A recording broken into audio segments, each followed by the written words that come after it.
Hello and welcome to Senior Wise Journey, your trusted companion for navigating the beautiful and rewarding chapters of life after 60. Have you ever wondered what the true secret to a long and happy life is? It's a question humanity has asked for centuries. We're often told it's about genetics or just plain luck. But what if I told you that the clues to your longevity aren't hidden in a complex medical chart, but are revealed in your everyday actions? What if the power to add, not just years to your life, but life to your years, is more within your control than you ever imagined? Today, we're embarking on an enlightening exploration. We're going to uncover 7 surprising, scientifically backed signs that are powerful predictors of a long and vibrant life well into your 72nd, 82nd, and beyond. These aren't about extreme diets or punishing workout routines. They are simple, observable indicators of your overall well-being. And the best part? For each sign, we'll discuss simple, practical steps you can take, starting today, to improve it. So, get comfortable, and let's begin this journey to a healthier, more joyful future together. Part 1. The power in your pace, why walking speed matters. Let's start with something we do every single day. Walking. It seems so basic, doesn't it? You walk to the mailbox, through the grocery store, or around the park. But have you ever paid attention to the speed at which you walk? It turns out that your walking pace, or gait speed, is one of the most powerful and reliable predictors of your long-term health and longevity. Think of it as your body's own speedometer, indicating how well your internal engine is running. A landmark study published in the Journal of the American Medical Association followed thousands of adults over 65. The findings were astonishingly clear. A faster walking speed was consistently associated with a longer life. It wasn't just about being an athlete. Even small, consistent differences in pace had a major impact. So, why is this simple act so revealing? First, walking is a complex symphony of systems working in harmony. To walk at a brisk, steady pace, your heart and lungs need to be efficient at delivering oxygen-rich blood to your muscles. Your muscles, particularly in your legs and core, need to be strong and resilient. Your nervous system must be sharp, coordinating balance, stride, and direction flawlessly. And your brain has to process all of this information in real time. A decline in walking speed is often the first subtle sign that one or more of these systems are becoming less efficient. It can be an early warning for cardiovascular issues, muscle loss, a condition called sarcopenia, or even cognitive changes. Consider the story of a gentleman named Arthur. At 72, Arthur noticed he was being overtaken on his daily walks by neighbors he used to easily keep pace with. He felt a little more winded, and his steps felt heavier. Instead of accepting this as an inevitable part of aging, he saw it as a signal. He started making a conscious effort. He didn't start running marathons. He simply focused on walking a little faster for 1 block, then 2. He added some simple leg-strengthening exercises, like chair squats, into his morning routine. Within a few months, Arthur not only regained his former pace but felt more energetic and confident. His blood pressure improved, and he even found his thinking was clearer. Arthur's story illustrates a crucial lesson. Your walking speed isn't set in stone. It's a dynamic indicator of your health, and you have the power to influence it. If you've noticed yourself slowing down, don't be discouraged. See it as a call to action. The first step is awareness. Pay attention to your pace. Does it feel comfortable, strained, easy? To improve, start small. Try interval walking. Walk at your normal pace for 5 minutes, then push yourself to walk a bit faster for 1 minute. Repeat this cycle several times during your walk. Focus on your form. Stand tall. Swing your arms, and take purposeful steps. Incorporate simple strength exercises. You don't need a gym membership. Bodyweight squats, lunges while holding onto a chair for support, and calf raises are all fantastic for building the leg muscles that power your stride. Remember, the goal isn't to become a speed walker overnight. The goal is to challenge your body gently and consistently, sending a clear message to your heart, lungs, and muscles that they are needed, valued, and have important work to do for many years to come. Your walk is more than just getting from point A to B. It's a moving testament to your vitality. Part 2. The strength in your hands, the telltale sign of grip strength. Now, let's move from our feet to our hands. I want you to make a fist. Squeeze it. How does that feel? Strong? Firm? This simple action, the power you can generate in your hand, is what's known as grip strength. And while it might seem like a minor detail of your physical health, researchers have discovered it's a remarkably accurate barometer of your overall strength, resilience, and even your future health trajectory. In fact, numerous studies have shown that a weak grip strength in older adults is a stronger predictor of early mortality than even blood pressure. Why does the strength of your handshake hold so much information? Because it's not just about your hand muscles. A strong grip is an indicator of your total body muscle, health, and bone density. The muscles in your forearm that power your grip are connected to the larger muscle groups in your arms, shoulders, and back. If your grip is weakening, it's often a sign of a more widespread loss of muscle mass and strength throughout your body, that condition we mentioned earlier, sarcopenia. Sarcopenia is a serious concern as we age, as it can lead to frailty, a higher risk of falls and fractures, and a general decline in physical function. Think about your daily life. You need grip strength to open a jar of pickles, carry a bag of groceries, turn a doorknob, or hold onto a railing for stability. When these simple tasks become difficult, it can erode your sense of independence and confidence. It's a tangible, everyday reminder of declining physical capacity. Conversely, maintaining a firm grip means you are maintaining the functional strength needed to live a full and independent life. Let's consider Margaret, a 75-year-old grandmother who prided herself on her beautiful garden. One spring, she found it increasingly difficult to use her pruning shears and hold her trowel for long periods. Her hands would ache, and her grip felt weak. Alarmed, she spoke to her doctor, who explained the connection between grip strength and overall health. Margaret decided to take action. She bought a simple set of therapy putty and a soft stress ball. Every evening, while watching the news, she would spend 10 to 15 minutes squeezing, pinching, and stretching her fingers and hands. She also made a point to carry her own groceries from the car, seeing it not as a chore, but as a small workout. The results were profound. Not only did her gardening become enjoyable again, but she felt a renewed sense of strength throughout her upper body. She could lift her grandchildren with more confidence and felt more stable on her feet. Margaret's experience teaches us that, like walking speed, grip strength is not a fixed destiny. It is a trainable, improvable aspect of your health. So, how can you test and improve your own grip? While doctors use a special device called a dynamometer, you can get a rough idea just by paying attention. Are jars harder to open? Do you struggle to carry heavy items? To improve it, you don't need complex equipment. Squeezing a tennis ball or a stress ball is a classic for a reason it works. You can also try farmer's walks. Simply carry a moderately heavy object, like a grocery bag or a small dumbbell, in each hand and walk for a short distance. This engages your grip, core, and legs all at once. Even simple wrist curls with a light weight or a can of soup can make a difference. By focusing on the strength in your hands, you are investing in the strength of your entire body, ensuring you have the power to grasp life with both hands for years to come. Part 3. The art of balance, standing tall on one leg.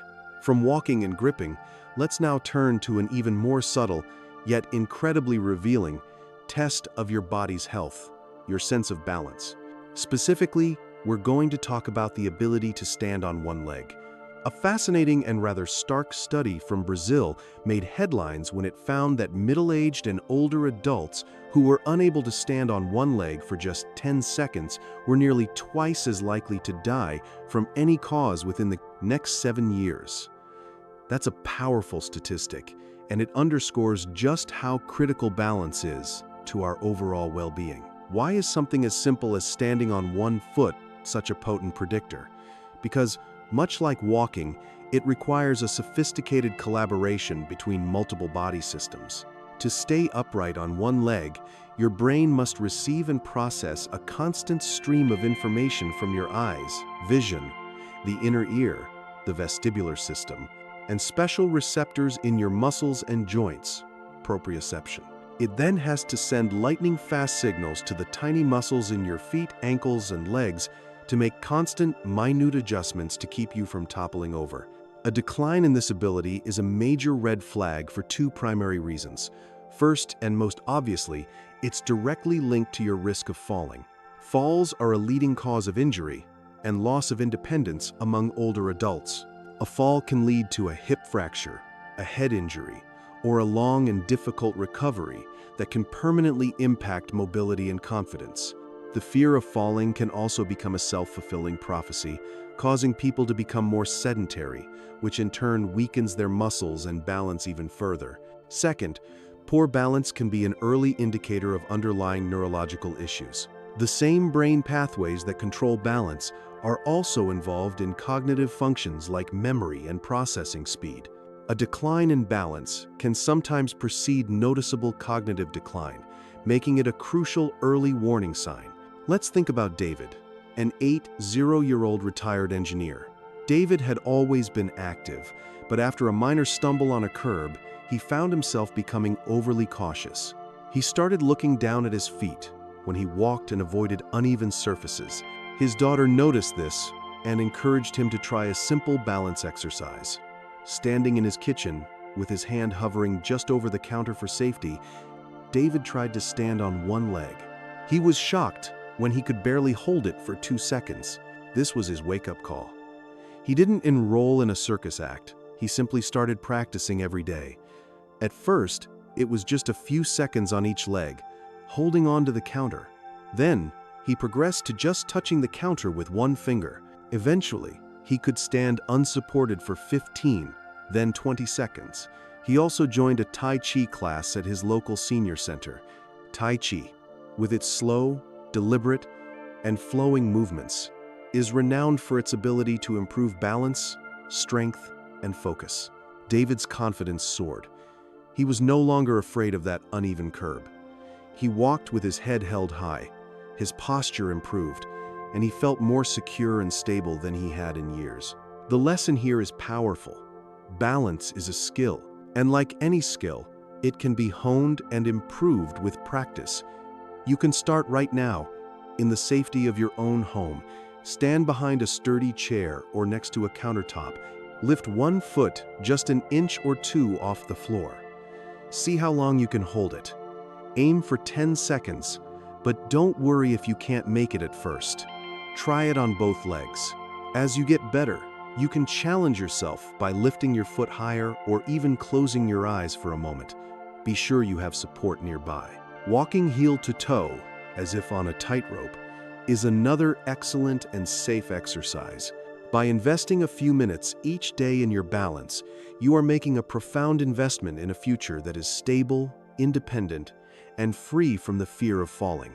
Part 4. The rhythm of renewal. The importance of quality sleep. We've talked about movement and strength, but now let's turn to an activity where we are completely still: sleep. For much of history, sleep was seen as a passive, dormant state. We now know that nothing could be further from the truth. Sleep is a highly active, critically important period of restoration and renewal for both the brain and the body. And for those of us over 60, the quality and pattern of our sleep are a direct reflection of our health and a powerful predictor of our future vitality. As we age, our sleep patterns naturally change. We may find it harder to fall asleep, wake up more often during the night, or rise earlier in the morning. While some of these changes are normal, a consistent pattern of poor, fragmented sleep is not. It's a significant warning sign that shouldn't be ignored. Chronic sleep deprivation in older adults is linked to a host of serious health problems, including an increased risk of heart disease, high blood pressure, diabetes, and a weakened immune system. Perhaps most critically, sleep is when your brain does its housekeeping. During deep sleep, your brain clears out metabolic waste products that accumulate during waking hours. One of these waste products is beta amyloid, a protein that forms the infamous plaques associated with Alzheimer's disease. When you don't get enough quality deep sleep, your brain doesn't have enough time to complete this cleaning process, allowing these toxins to build up. This is why consistent, poor sleep is now considered a major risk factor for cognitive decline and dementia. Consider the case of Helen, a 8-year-old retired teacher. For years, she had prided herself on being able to get by on 5 hours of sleep, but recently, she felt perpetually foggy. She was more irritable, had trouble remembering names, and lacked the energy for her hobbies. She chalked it up to just getting older. However, after a conversation with her doctor about her fatigue, the focus turned to her sleep. Helen decided to make sleep a priority, not an afterthought. She created a relaxing bedtime ritual. An hour before bed, she would turn off the television and her tablet, brew a cup of chamomile tea, and read a chapter from a book. She made sure her bedroom was cool, dark, and quiet. She also made a point to get at least 20 minutes of morning sunlight each day, which helps regulate the body's internal clock, or circadian rhythm. She avoided heavy meals and alcohol close to bedtime. The change wasn't overnight, but within a month, the difference was remarkable. Helen started sleeping for 7 to 8 hours most nights. The brain fog lifted, her mood improved dramatically, and she found a renewed passion for her hobbies. She realized she hadn't just been getting older, she had been chronically sleep-deprived. Helen's story is a testament to the restorative power of sleep. If you're struggling with your sleep, it's time to become a sleep detective. Are you going to bed and waking up at roughly the same time each day, even on weekends? Is your bedroom a sanctuary for sleep, or is it filled with distractions like a television or bright lights? Are you getting enough natural light during the day? Are you consuming caffeine or alcohol too close to bedtime? Improving your sleep hygiene can have a more profound impact on your health than almost any other single change. It's during these quiet hours that your body heals, your memories are consolidated, and your brain prepares for the day ahead. Cherishing your sleep is one of the most effective ways to ensure your waking hours are filled with energy, clarity, and joy. Part 5. The Fuel for Life: Appetite and Eating Habits. Next on our journey, let's talk about something that brings us both necessity and pleasure: food. Your appetite and your eating habits are more than just about satisfying hunger. They are a direct line of communication from your body about its state of health. A healthy, consistent appetite and a balanced diet are cornerstones of vitality, while a sudden or persistent loss of appetite can be a significant red flag that warrants attention. As we get older, it's common to experience some changes in appetite. Our metabolism may slow down, and our senses of taste and smell can diminish, making food seem less appealing. Certain medications can also affect how hungry we feel. However, a significant and unexplained loss of appetite, often referred to as anorexia of aging, can be a sign of an underlying issue. It could be related to dental problems that make chewing difficult, a gastrointestinal issue, or it could be an early symptom of a more serious condition. It can also be linked to depression or loneliness, as the social aspect of eating is often just as important as the nutritional one. Why is a poor appetite so concerning? Because it directly leads to inadequate nutrition. When you're not eating enough, your body is deprived of the essential fuel it needs to function. This can accelerate muscle loss, sarcopenia, weaken your immune system, making you more susceptible to infections, and leave you feeling fatigued and weak. It creates a vicious cycle. You feel too tired to cook or eat, which leads to poorer nutrition, which in turn leads to more fatigue. Let's look at George, a 8-year-old widower. After his wife passed away, George lost all interest in cooking. He started skipping meals, often just having toast for dinner. He lost weight, but he also lost his energy and his spark. He felt frail and began to isolate himself. His son, visiting one weekend, was alarmed by the change in the empty refrigerator. He didn't nag his father. Instead, he took a different approach. He signed them both up for a weekly senior cooking class. At first, George was reluctant, but being in a social setting, learning simple, nutritious recipes designed for one or two people, and sharing a meal with new friends reignited his interest in food. He learned about the importance of protein for maintaining muscle, the value of colorful vegetables for antioxidants, and how to use herbs and spices to make food flavorful again, even with a diminished sense of taste.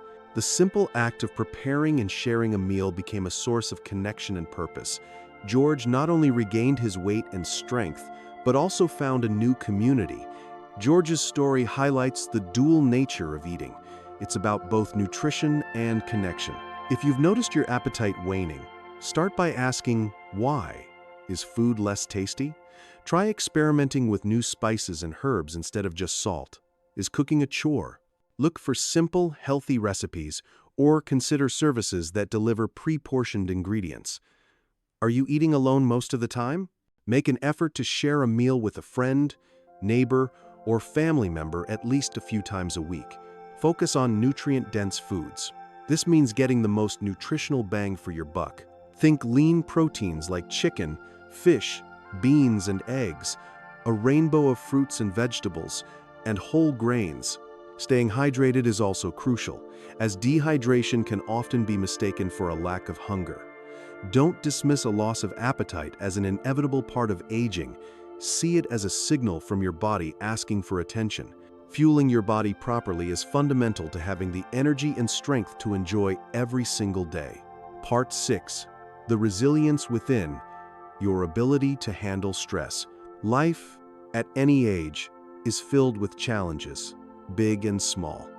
From health concerns and financial worries, to family dynamics and the daily news, sources of stress are everywhere.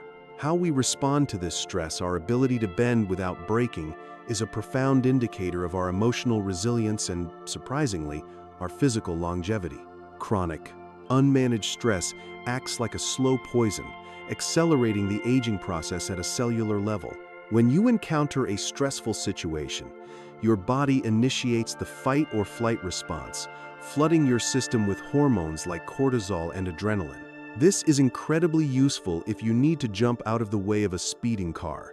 However, in our modern lives, the threats are often persistent worries, and our stress response can get stuck in the on position. This chronic elevation of stress hormones can be devastating over time. It weakens the immune system, increases inflammation, a key driver of many age-related diseases, raises blood pressure, disrupts sleep, and can even shrink parts of the brain responsible for memory. In essence, people who effectively manage their stress are not living stress-free lives. They have simply developed a healthier toolkit for responding to life's inevitable curveballs. They are better able to calm their nervous system and return to a state of equilibrium. This emotional resilience is a powerful protector of long-term health. Consider the story of two friends, Frank and Sam, both in their late 72nd. Both faced a similar stressful event, a major, unexpected home repair that was going to be very expensive. Frank, who had a tendency to worry, spiraled. He couldn't sleep, constantly replaying the worst-case scenarios in his mind. He became irritable with his family and stopped going for his daily walks. His blood pressure spiked, and he felt physically exhausted from the constant anxiety. Sam, on the other hand, had cultivated a different approach over the years. When he got the news, he acknowledged the feeling of anxiety. He took a few deep, slow breaths to calm his initial panic. Then, he broke the problem down into manageable steps. Get a second opinion, review his budget, and explore payment options. He also made a point to stick to his routine. He went for his walk, met a friend for coffee, and spent time in his workshop. He didn't ignore the problem, but he refused to let it consume his entire existence. By managing his response, Sam protected his health from the corrosive effects of chronic stress. This is a critical lesson. You cannot eliminate stress, but you can change your relationship with it. The first step is to recognize your personal stress signals. Is it a tight neck, an upset stomach, irritability? Once you recognize it, you can deploy your toolkit.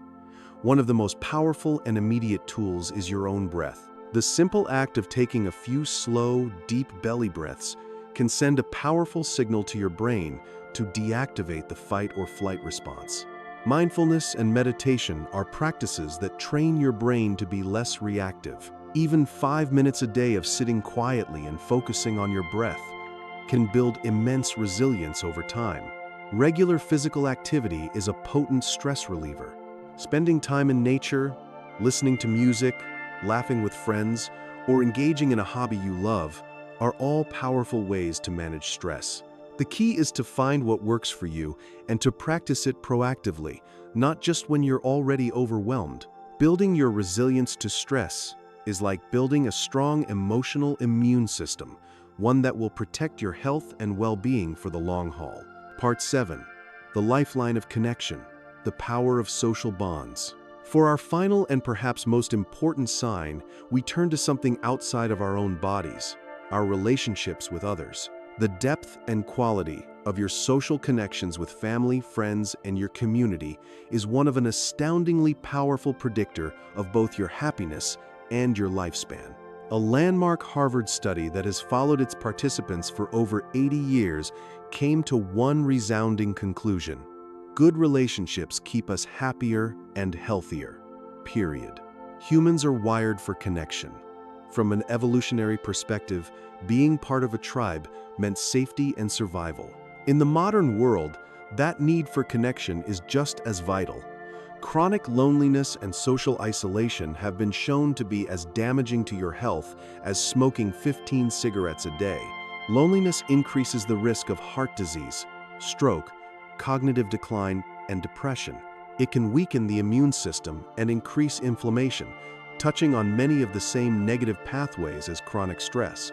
When you feel connected to others, you have a support system. You have people to call when you have bad news, people to celebrate with when you have good news, and people to simply share the ordinary moments of life with. This social support acts as a powerful buffer against stress. Knowing someone has your back makes life's challenges feel less daunting. Furthermore, our social groups often influence our health behaviors.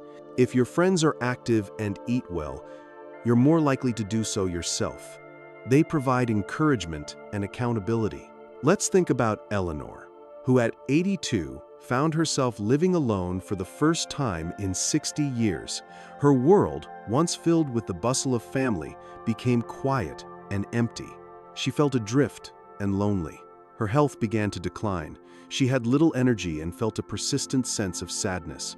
Her daughter, worried, encouraged her to visit the local senior center. Eleanor was hesitant, thinking, "I'm not one of those old people." But she went, and she discovered a vibrant community. She joined a book club, a bridge group, and even a gentle yoga class. She started having weekly lunches with new friends. She was no longer just Eleanor, the widow. She was Eleanor, the book lover, the bridge player, the yogi. The transformation was incredible. Her energy returned, her mood lifted, and she had a reason to get up and get dressed every morning. She had found her tribe. Her new connections became a lifeline, pulling her out of isolation and back into a life of purpose and joy. Eleanor's story is a powerful reminder that it's never too late to build new connections. It's not about being a social butterfly or having hundreds of friends. It's about the quality of the connections, not the quantity. Do you have at least one or two people you feel you can call in a time of need? If you feel your social circle has shrunk, be proactive. Nurture the relationships you have. Call that old friend you haven't spoken to in a while. Schedule regular video calls with family who live far away. And be open to new connections. Join a club, take a class, volunteer for a cause you care about, or become a regular at a local coffee shop. Even small, everyday interactions, chatting with the librarian, the mail carrier, or your neighbor can combat feelings of isolation. Investing in your relationships is a direct investment in your health. It is the single greatest thing you can do to ensure a life that is not only long, but also rich with love, support, and meaning. As we bring our journey to a close today, let's reflect on what we've discovered. From the speed of our walk to the strength of our handshake, from our balance to our sleep, from our appetite to our resilience, And, most importantly, to the connections we share. These 7 signs are the true cornerstones of a long and vibrant life. The most empowering lesson is that none of these are set in stone. They are not a final verdict on your health, but rather a personal invitation to engage more deeply with your own well-being. Your future is not a matter of chance, it's a matter of choice. The small, positive choices you make today, to take a brisker walk, to practice your balance, to reach out to a friend, are the powerful investments that will pay dividends in health and happiness for years to come. The goal is not simply to live longer, but to live better. If this message resonated with you, please help us share it by giving this video a like and sharing it with someone you care about. And be sure to subscribe to Senior Wise Journey for more insights on living your best life after 60. Thank you for joining me. Be well, stay wise, and keep moving forward.